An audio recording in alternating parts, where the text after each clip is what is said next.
নমস্কাৰ। আজি পবিত্ৰ বিধানসভাত এটা অপ্ৰীতিকৰ পৰিস্থিতি হ'ল। ইয়াক লৈ ইতিমধ্যে মই অসম পবিত্ৰ বিধানসভাত মাননীয় উপাধ্যক্ষ ডক্টৰ নমীন মহম্মদ ডাঙৰীয়া অধ্যক্ষতা চলি থকা পবিত্ৰ বিধানসভাত ক্ষমা বিচাৰিলোঁ। পুনৰবাৰ আপোনালোকৰ ওচৰত ক্ষমা বিচাৰিছোঁ। এনে পৰিস্থিতি হয়তো কেলে হ'ল, কিহৰ কাৰণে হ'ল আপোনালোকে অলপ বিচাৰ কৰিব। মই উঠি যাব নালাগিছিল, এইটো মোৰ ভুল। কিন্তু অন্যান্য যিসকল বিৰোধী দলৰ বিধায়কে মোৰ বক্তব্যক বাধা দিছিল, মোৰ মতে তেওঁলোকে সমানো দোষী আৰু মই উঠি যাব নালাগিছিল, সেইকাৰণে ক্ষমা বিচাৰিলোঁ। কিন্তু তেওঁলোকে মাজে মাজে যি বক্তব্য ৰাখি মোক বাধা দিছিল, ইয়াক লৈ কিন্তু তেওঁলোকে ক্ষমা নিবিচাৰিলে। চেয়াৰমেন আলী অন্যতম এজন বিধায়কে মোক বাধা দিব চেষ্টা কৰিছিল। তেওঁ জেলত যোৱা ব্যক্তি, সেইকাৰণে মই তেওঁৰ বিষয়ে একো বিশেষকৈ ক'ব বিচৰা নাই। জেলত যোৱা মানুহ অকণমান মানসিকভাৱে চাগে তেওঁ কি হৈ আহিছে নাজানো, তেওঁৰ বিষয়ে মই একো নকওঁ। অখিল গগৈ যিজন বিধায়কে আজি মোক প্ৰথমে বাধা দিব চেষ্টা কৰিলে, দুদুৱালী প্ৰসংগত মই বক্তব্য ৰাখিব লওঁতে, এই অখিল গগৈ লোকেল গাৰ্জেন। মোৰ মাতৃ যেতিয়া 91ত 91 চনত বিধায়িকা আছিল, তেতিয়া গুৱাহাটীত মোৰ মাতৃ থকা হেতু বিধায়িকা হিচাপে লোকেল গাৰ্জেন হৈছিল অখিল গগৈৰ সেই সময়ত কটনত পঢ়ি থকা অৱস্থাত। মোৰ মাতৃ লোকেল গাৰ্জেন মানে এক প্ৰকাৰ অভিভাৱক, এক প্ৰকাৰৰ পিতৃ মাতৃ। কিন্তু অখিল গগৈ কেনে স্বাৰ্থপৰ এজন ব্যক্তি, ইতিমধ্যে আপোনালোকে লাহে লাহে বুজিব, লাহে লাহে বুজিছে সকলোৱে। তেওঁ মোৰ মাতৃ ঢুকাওঁতে এদিনো খবৰ ল'ব নাহিল, না মোৰ মাতৃ ঢুকাওঁতে না সমাধিত গৈ ধূপ এটা জ্বলালে, চাকি এটা জ্বলালে। সেই অভিভাৱকে পাহৰি যোৱা সেই অখিল গগৈ, নিজৰ পিতৃ মাতৃকে পাহৰি মানে যোৱা বিধৰ বুলি ক'লেও ভুল নহ'ব। সেই অখিল গগৈ যেতিয়া স্বাৰ্থ থাকিব আপোনালোকক বিচাৰিব। মই অন্যতম এটা উদাহৰণ দিওঁ। মোৰ মৰিয়নি সমষ্টিত আপোনালোকে সকলোৱে জানে লুখৰাখন গাঁৱত অখিল গগৈৰ গৃহ।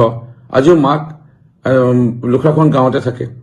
এই লুখৰাখন গাঁৱৰে দেহিৰাম গগৈ ডাঙৰীয়া পিতৃদৰে অখিল গগৈ বৰ্তা বুলি মাতিছিল বা নিজৰ খুৰা বুলি মাতিছিল, দেউতা বুলি মাতিছিল। তেওঁৰ পুত্ৰ বুবুল গগৈ ডাঙৰীয়া অখিল গগৈক দিনে ৰাতিয়ে নিজৰ মৎস্যকলত ঘূৰাই মেলি নিজৰ টকা পইচা খৰচা কৰি বৰষুণে ৰ'দে কষ্ট কৰি পেলাই এই বুবুল গগৈ ডাঙৰীয়াই পৃথিৱী দেখুৱাইছিলে বা ৰাজনীতি দেখুৱাইছিলে বা সমাজখনৰ ওচৰত চিনাকি কৰাই দিছিলে অখিল গগৈক। কিন্তু এই বুবুল গগৈ ডাঙৰীয়াৰ পিতৃ দেহিৰাম গগৈ ডাঙৰীয়াৰ শ্ৰাদ্ধত বা মৃত্যুত এদিনো গৈ খবৰ নললে। যোৱাকালি সকাম হৈ গ'ল, আজি ভোজ হৈ গ'ল। মই স্থানীয় বিধায়ক হিচাপে হওক, এজন নমস্য সমাজকৰ্মী জ্যেষ্ঠ ব্যক্তি দেহিৰাম গগৈ ডাঙৰীয়াৰ গৃহত দুবাৰকৈ গ'লো। কিন্তু অখিল গগৈ যাক ব্যৱহাৰ কৰিলে, যেতিয়া তেওঁ বৃদ্ধ হ'ল, তেওঁ কাম নাইকিয়া হৈ গ'ল, তেওঁক পাহৰি গ'ল। কাম যেতিয়া আদায় হৈ যাব অখিল গগৈ পাহৰি যাব। এইটো তেওঁৰ স্বভাৱ। ইয়াৰ বিষয়ে আপোনালোকক জনালো, লাহে লাহে আপোনালোকে বুজিব। চেয়াৰমেন আলীৰ বিষয়ে ক'লো, অখিল গগৈৰ বিষয়ে ক'লো। অখিল গগৈ কোন কি লাহে লাহে ৰাইজে বুজিছে। সেই 2014-15 চনত পূৰ্ব মুখ্যমন্ত্ৰী তৰুণ গগৈ ডাঙৰীয়াৰ সময়ত কৃষকসকলক খোজকঢ়াই লৈ গ'ল মাটি পটা দিয়াম বুলি। আজি মাটি পটা দিয়াম বুলি কৈ নিজে মাটি লৈ ল'লে অৰ্কিড পাৰ্কত আৰু কৃষকসকলক লাট মাৰি দিলে বা ঠগি দিলে। সেই অখিল গগৈৰ বিষয়ে আপোনালোকে লাহে লাহে শিৱসাগৰবাসী ৰাইজে লাহে লাহে বুজিছে আৰু অলপ বুজিবলৈ বাকী আছে, লাহে লাহে বুজিব। বাকী আমাৰ মৰিয়নি সমষ্টিৰ মানুহে জানে আৰু লাহে লাহে বাকী মানুহবোৰ তেওঁৰ বিষয়ে গম পোৱা হৈছে। চেয়াৰমেন আলী অখিল গগৈৰ বিষয়ে ক'লো। 3জন মানুহে মোক বেছিকৈ বাধা দিছিল আৰু আজি বিশেষকৈ এতিয়া তৃতীয়জন হ'ল বিৰোধী দলৰ দলপতি দেৱব্ৰত শইকীয়া। দেৱব্ৰত শইকীয়াৰ বিষয়ে মই এইটোৱে ক'ব বিচাৰিম, যেতিয়া দুদুৱালী প্ৰসংগ ওলালে, তেওঁৰ পিতৃ প্ৰয়াত মুখ্যমন্ত্ৰী সন্মানীয় হিতেশ্বৰ শইকীয়া ডাঙৰীয়া যেতিয়া মুখ্যমন্ত্ৰী আছিল, এই ধুদুৱালী ঐতিহাসিক ধুদুৱালী আহোম ৰজাদিনীয়া এই ধুদুৱালীত 3 লেনযুক্তটো বাদ দিয়ক, 2 লেনযুক্তটো বাদ দিয়ক, 1 লেনযুক্ত ৰাস্তাই ভালজনে বনাব নোৱাৰিলে। এতিয়া মাননীয় মুখ্যমন্ত্ৰী ডক্টৰ হিমন্ত বিশ্ব শৰ্মা ডাঙৰীয়াই 3 লেনযুক্ত ৰাস্তা অসম মালাৰ অধীনত বনাই আছে। এই প্ৰসংগত কওঁতে তেওঁ জ্বলন হ'ল আৰু পিছলৈ গৈ এনেধৰণে বাধা দিব চেষ্টা কৰিলে। যাকে নহওক, এইটো এটা অপচেষ্টা, তেনেকৈ কৰিছে।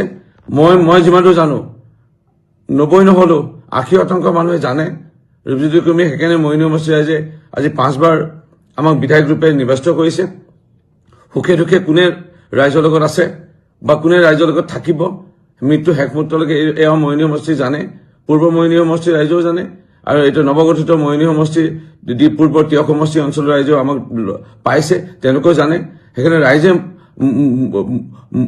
ৰাইজে নিশ্চয় আমাক আশীৰ্বাদ কৰিব আমাক সহযোগিতা কৰিব আৰু আমাক আগুৱাই লৈ যোৱাৰ ক্ষেত্ৰত আমাক দিয়া পৰামৰ্শ দিব থাকিল কথা মোক যদি কোনোবা সন্মান নকৰে মই কেতিয়াও সন্মান নকৰো আৰু মোক যোনে সন্মান কৰিব মই তাৰ 100 গুণ বেছি সন্মান কৰিম এয়া সমষ্টিবাসী ৰাইজে জানে আমাক অকমান মিঠা মাত এষাৰ দিলে অকমান আমাক হাঁহি মাৰি কথা পাতিলে আমাক অকমান আমাক নমস্কাৰ নিদিলেও অকমান যদি আমাক ভাল ধৰণে এষাৰ শব্দ ব্যৱহাৰ কৰে সেইটো আমি যথেষ্ট সন্মান দিওঁ এয়া মইনুল মছজিদ ৰাইজে জানে সেইকাৰণে মই বিশেষ নকওঁ এই 6 মিনিটৰ ভিডিঅ'ৰ পিছতে আৰু এটা ভিডিঅ' আছে আজি অসম পবিত্ৰ বিধানসভাত আজি আমাৰ দলৰ তৰফৰ পৰা মোক 10 মিনিট ক'বলৈ সুযোগ দিয়া হৈছিল এই 10 মিনিট 7 মিনিট কেইটামান ছেকেণ্ড যোৱাৰ পিছতে এই 3জন নাম লোৱা বিধায়কে মোক বাধা দিব চেষ্টা কৰিলে আৰু এনেধৰণৰ এটা পৰিস্থিতি সৃষ্টি হ'ল পুনৰবাৰ মই বিধানসভাটো সমাৱেশৰ লগতে আপোনালোকৰ ওচৰত সময় বিচাৰিছো এনে মই কাম উঠি যাব নালাগিছিলে হয় এয়া মই আৰু কেতিয়াও ভৱিষ্যতে নকৰো